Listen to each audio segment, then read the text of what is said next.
Hello all, അങ്ങനെ 2026 JEE complete ആയി. നമുക്ക് റിസൾട്ട് എല്ലാം കിട്ടി. ഒരുപാട് ആളുകൾക്ക് നല്ല റിസൾട്ട് ഉണ്ട്, ഒരുപാട് ആളുകൾക്ക് പ്രതീക്ഷ അത്ര വന്നിട്ടുണ്ടാവില്ല. എനിവേ മുന്നിലേക്ക് നോക്കുമ്പോൾ ഒരുപാട് എക്സാമുകൾ ഇനിയും വരാനുണ്ട്.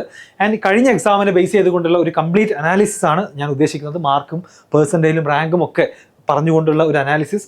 അതിൽ തന്നെ അടുത്ത വർഷം എക്സാം എഴുതാൻ പോകുന്ന കുട്ടികൾക്ക് ഒരു കൃത്യമായിട്ടുള്ള ഐഡിയ ഉണ്ടായിരിക്കും എങ്ങനെയാണ് നിങ്ങൾ 2027 JEE മാർക്ക് കാര്യങ്ങളൊക്കെ നോക്കി കാണേണ്ടത് എന്നെല്ലാം നമുക്ക് ഡിസ്കസ് ചെയ്യാനുണ്ട്. അപ്പോൾ ആദ്യമായിട്ട് എക്സാൻവൈൻ്റെ ഫസ്റ്റ് JEE ബാച്ചിൻ്റെ റിസൾട്ട് പുറത്തു വന്നു. നേരത്തെ തന്നെ അനൗൺസ് ചെയ്തിട്ടുണ്ടായിരുന്നു. അതും ഓൺലൈൻ ബാച്ച്, കംപ്ലീറ്റ്ലി ഓൺലൈൻ ആയിട്ടുള്ള +2ൻ്റെ കൂടെ സ്കൂൾ ഗോയിങ് ആയിട്ടുള്ള സ്റ്റുഡൻസ്, അതും അറൗണ്ട് ഒരു 100 കുട്ടികൾ മാത്രം പരീക്ഷ എഴുതിയിട്ടുള്ള നമ്മുടെ ഒരു സിംഗിൾ ബാച്ചിൽ നിന്നുള്ള ഓൺലൈൻ ബാച്ചിൽ നിന്നുള്ള റിസൾട്ട് എല്ലാവരും അറിഞ്ഞിട്ടുണ്ടാകും. അതിൽ തന്നെ 3 ആളുകൾക്ക് 99% മുകളിൽ സ്കോർ ചെയ്യാൻ സാധിച്ചിട്ടുണ്ട്. അബ്ദുൽ ഹാദിയാണ് നമ്മുടെ ടോപ്പർ, 99.78%, 99.41 നിരഞ്ജൻ, 99.27 മുഹമ്മദ് അഫീഫ്. ഇവർ 3 പേരാണ് നമ്മുടെ ടോപ്പ് 3 വന്നിട്ടുള്ളത്. അപ്പോൾ ഇതുപോലത്തെ ഒരു ഓൺലൈൻ ബാച്ചിൻ്റെ റിസൾട്ട് നിങ്ങൾ വേറെ എവിടെ നോക്കിക്കഴിഞ്ഞാലും കാണാൻ സാധിക്കുമെന്ന് എനിക്ക് തോന്നുന്നില്ല. ഇനി 98 ക്രോസ് ചെയ്തിട്ട് മുഹമ്മദ് ഹിഷാം ഉണ്ട്, മുഹമ്മദ് നദീർ 98.83 ഉണ്ട്, നിജോ 98.39 ഉണ്ട്, ഷാക്കിർ CA 98.31, മിസ്ബാഹ് 98.01 ആൻഡ് 97.95 വാങ്ങിക്കൊണ്ട് ഗുഫ്രാനും റിസൾട്ട് സ്കോർ ചെയ്തിട്ടുണ്ട്. ഇതാണ് നമ്മുടെ ബാച്ചിൻ്റെ റിസൾട്ട്. അപ്പോൾ അടുത്ത വർഷത്തെ നമ്മുടെ എക്സാൻവൈൻ്റെ JEE ബാച്ചുകളിലേക്കുള്ള അഡ്മിഷൻസ് ഓൾമോസ്റ്റ് അവസാനിച്ചിട്ടുണ്ട്.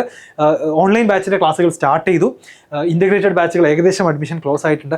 ആർക്കെങ്കിലും നല്ല താല്പര്യമുള്ള 10ാം ക്ലാസ് കഴിഞ്ഞ കുട്ടികൾ നിങ്ങളുടെ കുടുംബത്തിലോ പരിചയത്തിലോ ഉണ്ടെന്നുണ്ടെങ്കിൽ ഈ നമ്പർ അവർക്ക് അയച്ചു കൊടുക്കുക, ഡിസ്ക്രിപ്ഷനിൽ കൊടുക്കാം. പെട്ടെന്ന് തന്നെ വിളിച്ചിട്ട് അഡ്മിഷൻ കൺഫേം ചെയ്യാൻ പറയുക.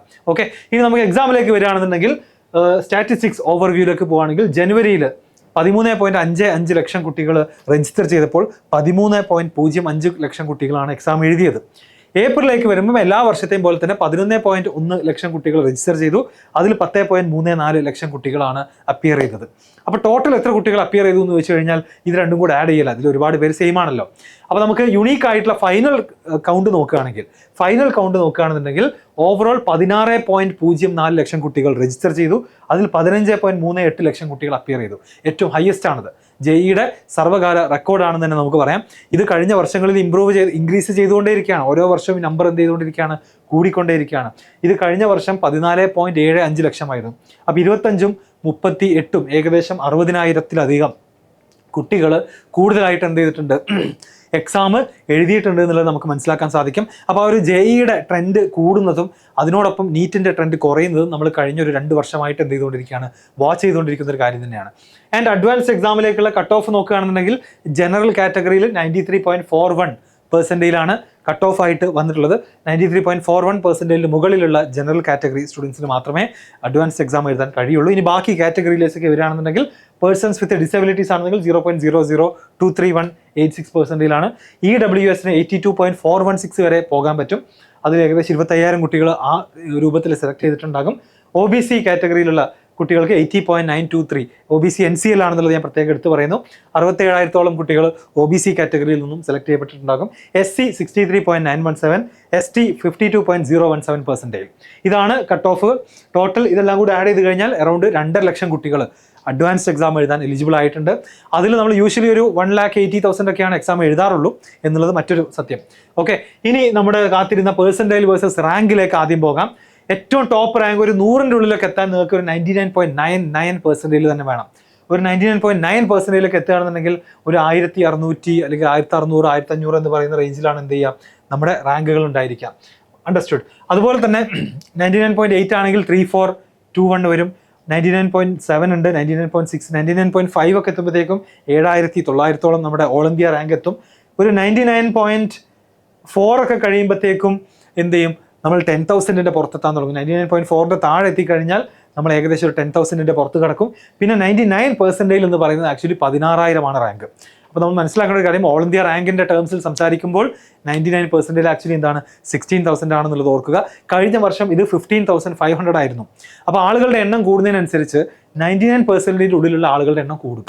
അപ്പോൾ 99% എന്ന് പറയുന്ന റിസൾട്ടിൻ്റെ പ്രസക്തി ആക്ച്വലി കുറയും. അതെന്തിനെ ഡിപ്പെൻഡ് ചെയ്യും, ടോട്ടൽ എത്ര കുട്ടികൾ എഴുതുന്നുണ്ടോ അതിനെ ഡിപ്പെൻഡ് ചെയ്തിട്ടാണ് ഈ പെർസെൻറ്റേജിൻ്റെ റാങ്കുകൾ വരുന്നത്. അല്ലാതെ ഏതെങ്കിലും ഒരു പെർസെൻറ്റേജിൽ മാത്രം ശരിക്കും അബ്സല്യൂട്ട്ലി എന്തല്ല അടിപൊളിയാണെന്ന് പറയാൻ സാധിക്കില്ല സത്യം പറഞ്ഞു കഴിഞ്ഞാൽ. ഇപ്പം ഒരുപാട് വർഷങ്ങൾക്ക് മുന്നേ ചിലപ്പോൾ 99%-ന് NIT കാലിക്കറ്റിൽ കമ്പ്യൂട്ടർ സയൻസ് കിട്ടിയിരുന്നെങ്കിൽ ഇന്നത് കിട്ടില്ല. ഇന്നത് കിട്ടണമെന്നുണ്ടെങ്കിൽ ചിലപ്പോൾ നമ്മൾ 99.4 or 45 എത്തേണ്ടി വരും. അപ്പോൾ പെർസെൻറ്റേജിൽ എന്തല്ല, അബ്സല്യൂട്ട് അല്ല, റാങ്ക് നോക്കിയിട്ടാണ് നമ്മൾ അഡ്മിഷൻ തീരുമാനിക്കുന്നത്. എപ്പോഴും നിങ്ങൾ നോക്കേണ്ടതും എത്താൻ ആഗ്രഹിക്കേണ്ടതും എവിടെയാണ്, ഈ ഓൾ ഇന്ത്യ റാങ്കിൽ നമ്മൾ എവിടെ എത്തുന്നു എന്നുള്ളതായിരിക്കണം നമ്മുടെ ലക്ഷ്യം. ഇനി താഴേക്ക് പോകുകയാണെങ്കിൽ 98.5 എന്ന് പറയുന്നത് ഏകദേശം 22,869 റാങ്ക്. ഒരു 97% എന്നൊക്കെ പറഞ്ഞു കഴിഞ്ഞാൽ 42,323 ഒക്കെ ഏകദേശം റാങ്ക് എത്തിയിട്ടുണ്ടാകും. ഇനിയും താഴേക്ക് പോയി 96% ഏകദേശം 61,000 കടന്നു. 95% എന്ന് പറഞ്ഞു കഴിഞ്ഞാൽ 78,000 മുകളിലേക്ക് എന്ത് ചെയ്തിട്ടുണ്ട്, റാങ്ക് പോയിട്ടുണ്ട്. ആൻഡ് 93.5 ഒക്കെ എത്തുമ്പോഴത്തേക്കും 1,00,000 കടക്കും. 1,00,000 ഓൾ ഇന്ത്യ റാങ്ക് 1,00,000 പുറത്തെത്തും 93.5% എന്നൊക്കെ പറഞ്ഞു കഴിഞ്ഞാൽ. ഇതാണ് ഏകദേശം നമ്മുടെ ഒരു പെർസെൻറ്റേജിലും റാങ്കും ഈ വർഷം വന്നിട്ടുള്ളത്. അതിൽ ഓരോ ആവറേജ് നോക്കുകയാണെങ്കിൽ ഓരോ പെർസെൻറ്റേജിലും അറൗണ്ട് ഒരു 16,000 വെച്ച് കൂട്ടാം. അതിൽ തന്നെ ടൈ ബ്രേക്കർ ഒക്കെ ഉള്ളതുകൊണ്ട് അങ്ങോട്ടും ഇങ്ങോട്ടൊക്കെ പോകും. ഇവിടെ 98% ഒരു 31,000 ഉള്ളിലൊക്കെ ആയിരിക്കും ഒരുപാട് പേർക്ക് റാങ്ക് വന്നിട്ടുണ്ടായിരിക്കാം. 95% കണ്ടോ, അപ്പോൾ 5 × 16,000 എന്ന് പറഞ്ഞു കഴിഞ്ഞാൽ 80,000 ആണ്. അതിനേക്കാൾ കുറച്ച് താഴെ. അപ്പോൾ അറൗണ്ട് ഒരു 15,500 കൊണ്ട് നമുക്ക് ഓരോ പെർസെൻറ്റേജിലും എന്ത് ചെയ്യാം, മൾട്ടിപ്ലൈ ചെയ്ത് പോകാൻ പറ്റും എന്ന് അസ്യൂം ചെയ്യാം. ഓക്കെ, ഇനി അടുത്തതായിട്ട് നമ്മുടെ 99% എപ്പോഴും എല്ലാവരും പറയുന്ന അല്ലെങ്കിൽ ഉറ്റുനോക്കുന്ന റിസൾട്ട് 99% ആണ്. ഞാൻ നേരത്തെ പറഞ്ഞ പോലെ തന്നെ കഴിഞ്ഞ വർഷം 99% റാങ്ക് 15,500 ആയിരുന്നു. ഇത്തവണ അത് 16,000 ആണ്. അതിൻ്റെ മുന്നത്തെ വർഷം ചിലപ്പോൾ 15,000 ആയിരിക്കും. അപ്പോൾ ഓരോ വർഷവും ഈ പറയുന്ന പെർസെൻറ്റേജിലെ റാങ്കുകൾ മാറും. എന്നാലും നമ്മളൊരു നല്ല റിസൾട്ടായിട്ട് പലപ്പോഴും കുട്ടികൾ എത്താൻ ആഗ്രഹിക്കുന്ന ഒരു പൊസിഷൻ എന്ന് പറയുന്നത് എന്താണ്, 99% ആണ്. അതിന് നമ്മുടെ ജനുവരിയിൽ ഞാൻ മുന്നത്തെ വീഡിയോയിലൊക്കെ പറഞ്ഞ പോലെ തന്നെ 167, 171, 158 ഒക്കെ മതിയായിരുന്നു. 155 മതിയായ ഷിഫ്റ്റ് വരെ ഉണ്ട്. 300-ൽ 50%, 51, 52% മാർക്ക് ഉണ്ടെങ്കിൽ തന്നെ 99% ഓഫ് ആളുകളെക്കാൾ മുകളിൽ എത്തുന്ന റാങ്ക് നമുക്ക് കിട്ടിയിരുന്നു. എന്നാൽ എല്ലാ വർഷവും പറയുന്ന പോലെ തന്നെ ഏപ്രിലേക്ക് വന്നപ്പോൾ അത് നേരെ ജമ്പ് ചെയ്തിട്ട് 181, 174 ഒക്കെ ആയിട്ടുണ്ട്. ഓവറോൾ എക്സാമുകൾ ഈസിയർ ആയിരുന്നു. അത് മറ്റൊരു റീസൺ ആണ്. സ്റ്റിൽ ഒരു 10 മാർക്കിൻ്റെ ജമ്പ് എന്തായാലും ഉണ്ടാവാറുണ്ട്. കൂടാതെ എക്സാംസ് ഓവറോൾ ഈസിയർ ആയതുകൊണ്ട് തന്നെ ആവറേജ് 162 മതിയായിരുന്നു ജനുവരിയിൽ.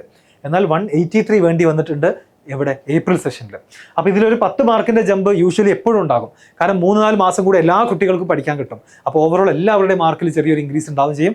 10 മാർക്കോളം എക്സ്ട്രാ കൂടുതൽ വേണ്ടി വരാറുണ്ട്. അത് ഈ എക്സാമുകൾ ഈസി ആയതുകൊണ്ട് ഒരു 10 കൂടെ വേണ്ടി വന്നു. അങ്ങനെ 20 മാർക്കിൻ്റെ ഡിഫറൻസ് നമുക്ക് ആവറേജ് മാർക്ക് റിക്വയർഡ് ഫോർ 99% എന്ത് ചെയ്യാൻ പറ്റും, കാണാൻ സാധിക്കും.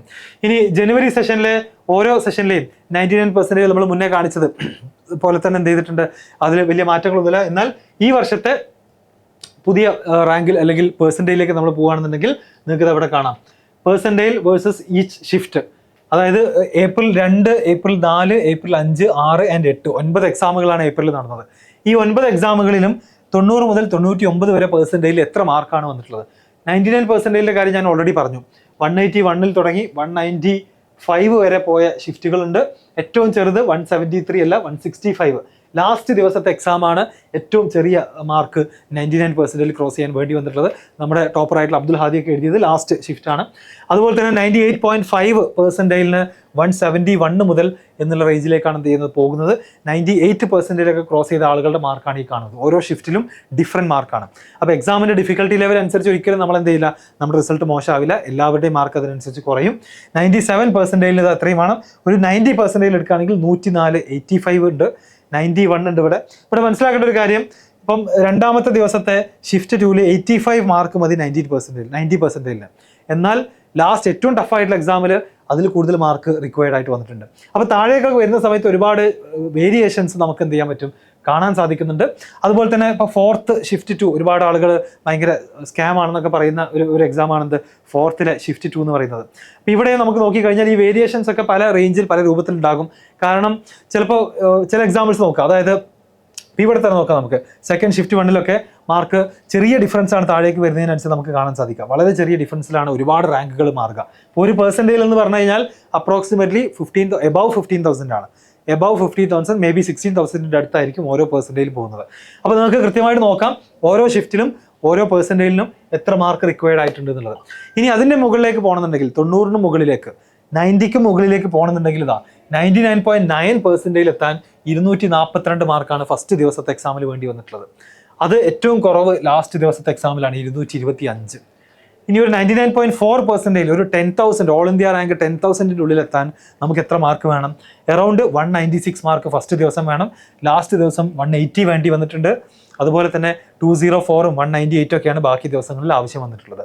99.1 മുതൽ 99.9 വരെയുള്ള ഓരോ ഷിഫ്റ്റിലെയും പെർസെൻറ്റേജിൽ എത്ര കറസ്പോണ്ടിങ് മാർക്കുകൾ നിങ്ങൾക്ക് അവിടെ കാണാം.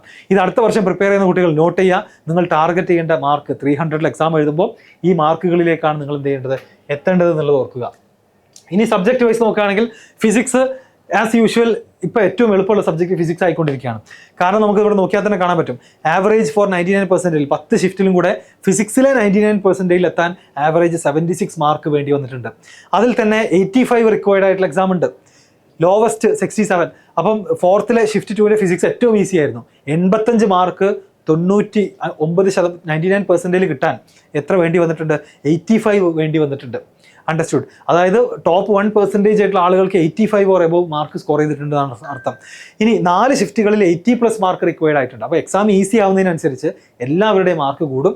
അപ്പോൾ ആ ഒരു 99% എത്താൻ നമ്മളും കൂടുതൽ എന്ത് ചെയ്യേണ്ടി വരും, സ്കോർ ചെയ്യേണ്ടി വരും. അപ്പം എല്ലാ വേരിയേഷൻസ് ഉണ്ട്, എന്നാൽ പോലും കൺസിസ്റ്റൻ്റ് ആയിട്ട് എല്ലാവർക്കും സ്കോർ ചെയ്യാൻ പറ്റിയ ഒരു സബ്ജക്റ്റ് ഇത്തവണ എന്ത് തന്നെയായിരുന്നു, ഫിസിക്സ് തന്നെ ആയിരുന്നു. കെമിസ്ട്രിയിലേക്ക് വരികയാണെന്നുണ്ടെങ്കിൽ കെമിസ്ട്രിയാണ് ഇപ്പോൾ ഫിസിക്സിനേക്കാൾ ടഫർ ആയിക്കൊണ്ടിരിക്കുന്നത്, ലെസ് സ്കോറിംഗ് ആയിക്കൊണ്ടിരിക്കുകയാണ്. കെമിസ്ട്രി ഫിസിക്സിനേക്കാൾ ടഫർ ആയിരുന്നു. ആവറേജ് മാർക്ക് ഫോർ 99% 70 മാർക്ക് മതി. കാരണം കെമിസ്ട്രി എന്താണ്, കുറച്ചുകൂടി ലെങ്തിയർ ആയിക്കൊണ്ടിരിക്കുകയാണ്. പലപ്പോഴും കുട്ടികൾക്ക് മാർക്ക് സ്കോർ ചെയ്യാൻ അങ്ങനെ പറ്റുന്നില്ല. മൾട്ടി സ്റ്റേറ്റ്മെന്റ് ക്വസ്റ്റ്യൻസ് ഒക്കെ ഒരുപാട് പേരുടെ തെറ്റുന്നുണ്ട്. ഹയസ്റ്റ് റിക്വയർഡ് ആയിട്ടുള്ളത് 77ഉം ലോവസ്റ്റ് 66ഉമാണ്. ആവറേജ് 70ലാണ് എത്തിയിട്ടുള്ളത്. അപ്പോൾ chemistry acted as A rank decider എന്ന് വേണമെങ്കിൽ പറയാം. എസ്പെഷ്യലി ടഫർ ഷിഫ്റ്റിലൊക്കെ കെമിസ്ട്രിയിൽ സ്കോർ ചെയ്ത ആളുകൾക്ക് ബാക്കിയുള്ളവരെക്കാൾ ഓവർടേക്ക് ചെയ്യാൻ പറ്റിയിട്ടുണ്ട്. മാത്തമാറ്റിക്സിൽ ആസ് യൂഷ്വൽ ടഫറാണ്, ലെങ്തിയർ ആണ്. പക്ഷേ ആവറേജ് ഫോർ 99% 53 ആണ്. സെഷൻ 1 ഇതിനേക്കാൾ താഴെയായിരുന്നു. അപ്പോൾ സെഷൻ 1 കമ്പയർ ചെയ്യുമ്പോൾ സെഷൻ 2 മാത്തമാറ്റിക്സ് ഒന്നുകൂടി എളുപ്പമാണ്. അതിൽ തന്നെ 59 മാർക്കൊക്കെ 99% വേണ്ടി വന്നിട്ടുണ്ട്. കുറച്ചുകൂടി എളുപ്പമുള്ള പേപ്പറാണത്. ലോവസ്റ്റ് 42 ആണ്. 42 മാർക്ക് കിട്ടിയാൽ തന്നെ നിങ്ങൾ മാത്തമാറ്റിക്സിലെ 99% ക്രോസ് ചെയ്തിട്ടുള്ള ഷിഫ്റ്റുകൾ ഉണ്ടായിട്ടുണ്ട്. ഇതാണ് സബ്ജക്റ്റ് വൈസ് ആയിട്ടുള്ള ട്രെൻഡ് കാര്യങ്ങളൊക്കെ. ഇത്രയുമാണ് ഈ വർഷത്തെ 2026 JEEയുടെ ഒരു മാർക്ക് വേഴ്സസ് പെർസെൻറ്റേജ് മൊത്തത്തിലുള്ള അനാലിസിസ് നോക്കിയാൽ നമുക്ക് കാണാൻ സാധിക്കുന്ന കാര്യം. ഇനി ഇത് മുന്നിലേക്ക് പോകുന്ന സമയത്ത് ബാക്കിയുള്ളവരോട് പറയാനുള്ളത്, അഡ്വാൻസ്ഡ് എക്സാമിന് ഫോക്കസ് ചെയ്യേണ്ട ആളുകൾ, ഒരു 97+, 98+ ഉള്ള ആളുകളൊക്കെ എന്ത് ചെയ്യുക, അഡ്വാൻസ്ഡ് എക്സാമിന് ഫോക്കസ് ചെയ്യുക. അതുപോലെ തന്നെ ബിറ്റ്സാറ്റ് വരുന്നുണ്ട്, പിന്നെ കുസാറ്റിന് രജിസ്റ്റർ ചെയ്ത ആളുകളുണ്ട്, ഐസർ ആപ്റ്റിറ്റ്യൂഡ് ടെസ്റ്റ് എഴുതുന്ന ആളുകളുണ്ടാവാം. സോ ഓവറോൾ ഒരുപാട് എക്സാമുകൾ എഴുതുക. നമുക്ക് എപ്പോഴും ബാക്കപ്പ് ഓപ്ഷൻസ് വേണം. ഇപ്പം JEE തന്നെ വേണമെന്ന് നമുക്ക് നിർബന്ധം പിടിക്കാൻ കഴിയില്ല. JEE കിട്ടിയില്ലെങ്കിൽ മറ്റു ഓപ്ഷൻസ് നമ്മുടെ മുന്നിൽ വേണം. കീമിൻ്റെ എക്സാം കഴിഞ്ഞു, അതിൻ്റെ റിസൾട്ടും വരാനിരിക്കുന്നേ ഉള്ളൂ. അപ്പോൾ എല്ലാവർക്കും ഞാൻ എന്ത് ചെയ്യാണ്, ഓൾ ദ ബെസ്റ്റ് പറയാണ്. പിന്നെ എടുത്ത് പറയേണ്ട ഒരു കാര്യം, ഞാൻ നേരത്തെ പറഞ്ഞ പോലെ തന്നെ XNYയുടെ JEE ബാച്ചുകളുടെ അഡ്മിഷൻസ് ഓൾമോസ്റ്റ് ക്ലോസ്ഡ് ആണ്. നമ്മുടെ ഓൺലൈൻ ബാച്ചിൻ്റെ അഡ്മിഷൻസ് എന്ത് ചെയ്തിട്ടുണ്ട്, നമ്മൾ സ്റ്റാർട്ട് ചെയ്തിട്ട് ക്ലാസ്സുകൾ തന്നെ തുടങ്ങിക്കഴിഞ്ഞു. ക്ലാസ്സുകൾ ഈ സെയിം ബാച്ചിൻ്റെ ക്ലാസ് സ്റ്റാർട്ട് ചെയ്തിട്ട് April 11 സ്റ്റാർട്ട് ചെയ്തിട്ടുണ്ട്. ഇൻ്റഗ്രേറ്റഡ് ആയിട്ടുള്ള ഓഫ്ലൈൻ JEE ബാച്ചുകളുടെ അഡ്മിഷൻസ് ഏറെക്കുറെ ക്ലോസ്ഡ് ആണ്. നിങ്ങളുടെ നല്ല സ്കോറുള്ള ആളുകളൊക്കെ ആണെന്നുണ്ടെങ്കിൽ നമുക്ക് എന്ത് ചെയ്യാം, കൺസിഡർ ചെയ്യാം. ബ്ലെൻഡഡ് ബാച്ചിലേക്കുള്ള ഓൺലൈൻ പ്ലസ് ഓഫ്ലൈൻ ബാച്ച് ആക്കി ഇതിനെ നമ്മൾ അപ്ഗ്രേഡ് ചെയ്തിട്ടുണ്ട്. ഓഫ്ലൈൻ എക്സാമുകളും ഓഫ്ലൈൻ സെഷൻസ് ഒക്കെ ഇതിൽ ആഡ് ചെയ്തിട്ടുണ്ട്. അപ്പം അതിലേക്കുള്ള അഡ്മിഷൻസും നടന്നുകൊണ്ടിരിക്കുന്നുണ്ട്. ഈ ഒരു 1 വീക്കോട് കൂടിയിട്ട് അതും ക്ലോസ് ആകും. അപ്പോൾ നിങ്ങളുടെ 10th കഴിഞ്ഞ ടോപ്പ് സ്റ്റുഡൻസ് ആരെങ്കിലും ഉണ്ടെങ്കിൽ, നല്ല JEE ആസ്പിറൻസ് ഉണ്ടെങ്കിൽ അവരോട് ധൈര്യമായിട്ട് എന്ത് ചെയ്യുക, XNYയുടെ പ്രോഗ്രാം റെക്കമെൻഡ് ചെയ്യുക. ഞാനും അജ്മൽ സാർ അടങ്ങുന്ന ഒരു ടീം ഓഫ് IITians NITians ഒക്കെ തന്നെയാണ് ഇത് ലീഡ് ചെയ്യാൻ പോകുന്നത്, ക്ലാസ്സുകളെല്ലാം എടുക്കുന്നത്. അപ്പോൾ എല്ലാവർക്കും JEE ആസ്പിറൻസ് എല്ലാവർക്കും ഓൾ ദ ബെസ്റ്റ് പറഞ്ഞു ഞാൻ സ്റ്റോപ്പ് ചെയ്യുന്നു. ലാസ്റ്റ് ഒരു കാര്യം പറയാനുള്ളത്, നിങ്ങൾ എഴുതിയ ഷിഫ്റ്റും മാർക്കും നിങ്ങളുടെ പെർസെൻറ്റേജും ഓൾ ഇന്ത്യ റാങ്കും അതുപോലെ നിങ്ങളുടെ കാറ്റഗറി റാങ്കും ഒക്കെ ഒന്ന് കമൻറ്റ് ചെയ്താൽ അടുത്ത വർഷം ഈ വീഡിയോ കാണുന്ന കുട്ടികൾക്ക് ഒരു ഐഡിയ കിട്ടും എത്രയാണ് റാങ്ക് എന്നുള്ള കാര്യങ്ങളൊക്കെ, ഡീറ്റെയിൽസ് ഒക്കെ ഡാറ്റ കിട്ടാൻ വേണ്ടിയിട്ടാണ്. അപ്പോൾ എല്ലാവരും പറ്റുന്ന ആളുകളൊക്കെ എന്ത് ചെയ്യുക, നിങ്ങളുടെ ഓൾ ഇന്ത്യ റാങ്കും കാറ്റഗറി റാങ്കും ഒക്കെ താഴെ പെർസെൻറ്റേജിലൊക്കെ എന്ത് ചെയ്യുക, ഒന്ന് കമൻറ്റ് ചെയ്ത് കഴിഞ്ഞാൽ കൂടുതൽ ഇൻസൈറ്റ് നമുക്ക് എന്ത് ചെയ്യാൻ പറ്റും, JEEയുടെ റിസൾട്ടിനെ കുറിച്ച് നെക്സ്റ്റ് ഇയറിലെ ബാച്ചിന് പറഞ്ഞു കൊടുക്കാൻ സാധിക്കും. Okay, thank you.